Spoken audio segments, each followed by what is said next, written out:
शारदा, जरा इन खाली बर्तनों को तो देखिए। आखिर कब तक हम सिर्फ उम्मीदों के सहारे जीवन गुजारेंगे? पूरे गांव में शायद हमारा ही ऐसा आंगन है जहां महीने के आधे दिन चूल्हा सिर्फ धुएं और राख के लिए जलता है।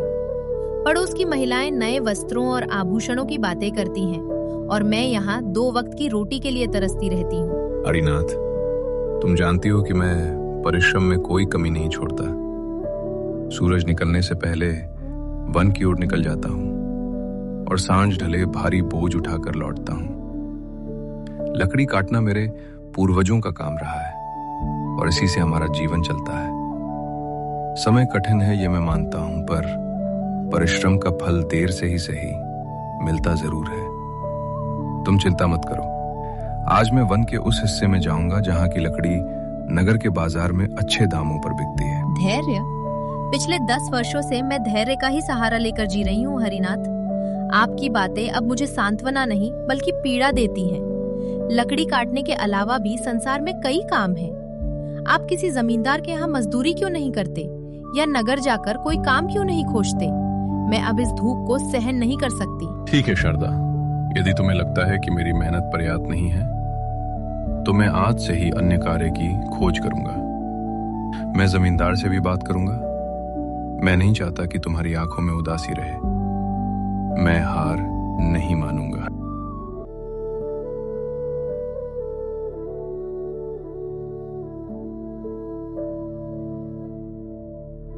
तभी द्वार पर हल्की सी दस्तक हुई।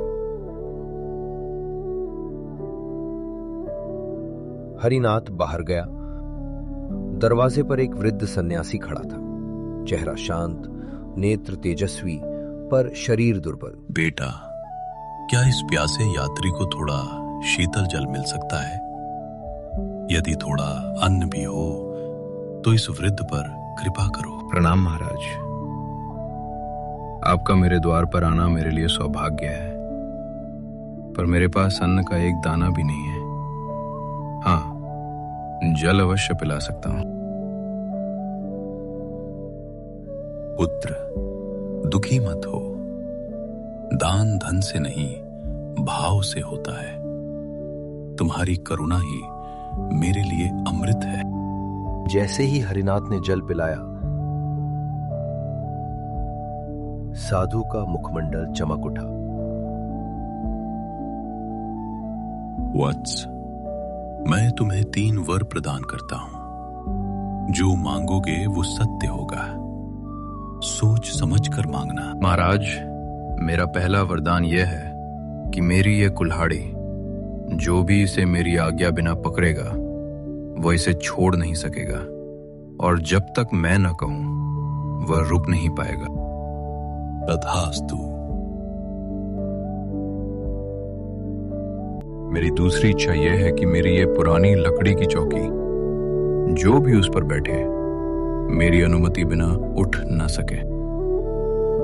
ये वरदान भी तुम्हें दिया गया। मेरी तीसरी इच्छा यह है कि ये चमड़े की थैली, इसके भीतर जो भी मैं डालूं उसे मेरे अलावा कोई बाहर ना निकाल सके। तथास्तु। तुम्हारी तीनों इच्छाएं पूर्ण हुई। साधु के जाते ही शारदा क्रोधित हो उठी। उसे लगा कि हरिनाथ ने भविष्य गवा दिया।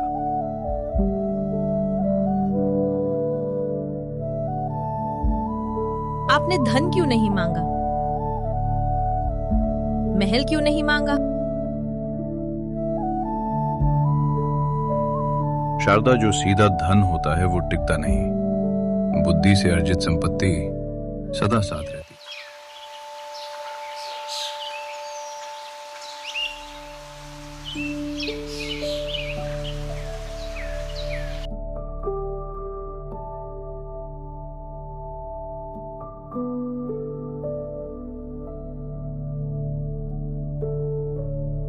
अपमान से आहत होकर हरिनाथ अपनी कुल्हाड़ी लेकर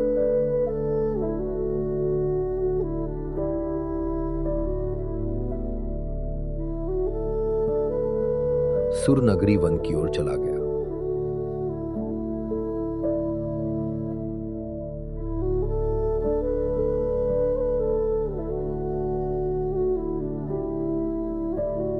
तभी झाड़ियों से एक विचित्र वृद्ध निकला।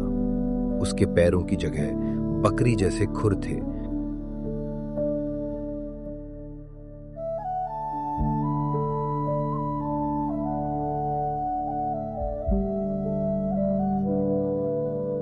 क्यों लकड़हारे, इतना उदास क्यों हो? मैं तुम्हारी गरीबी पल में मिटा सकता हूं। आप कौन हैं?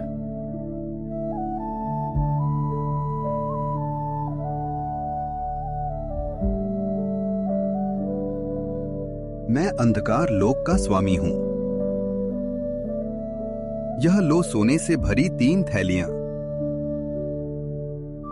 बदले में 1 वर्ष बाद तुम्हें मेरे साथ चलना होगा। हरनाथ ने शर्त स्वीकार कर ली।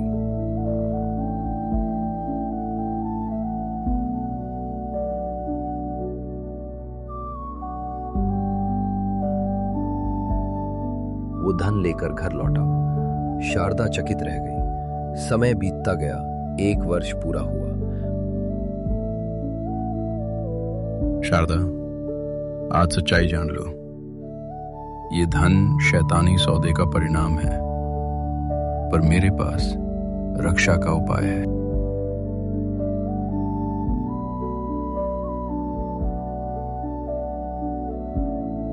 राक्षस अपने भयानक रूप में आया। चलो, समय पूरा हुआ।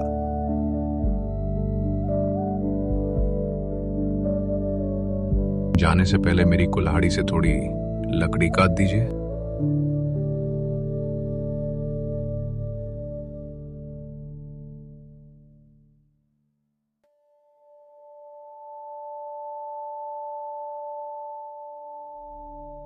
कुल्हाड़ी राक्षस के हाथ से चिपक।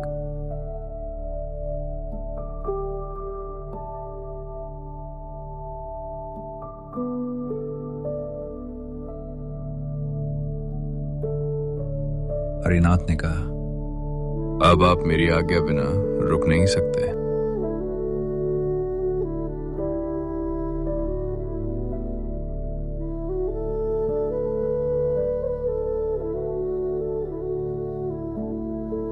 पांच थैलियां और 2 वर्ष दूर रहने का वचन।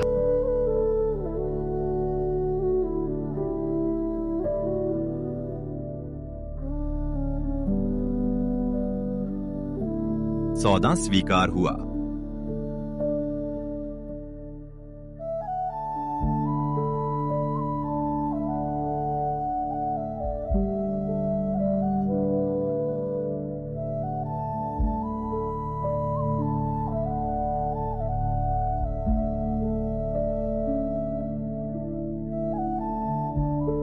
दो वर्ष बाद राक्षस फिर आया। आंगन में रखी लकड़ी की चौकी पर वो बैठ गया। वो उठ नहीं पाया। 10 थैलियां और 5 वर्ष दूर रहने की शर्त रखी गई। राक्षस मुक्त होते ही भाग गया। इसके बाद वो कभी नहीं लौटा। हरिनाथ अपने धन से गांव का सबसे समृद्ध व्यक्ति बन गया। इस प्रकार शारदा और हरिनाथ ने अपनी बुद्धि, धैर्य और विवेक से भाग्य को परास्त किया। ये कथा वर्षों तक सुनाई जाती रही कि कैसे एक साधारण लकड़हारे ने समझदारी से अपना जीवन बदल लिया।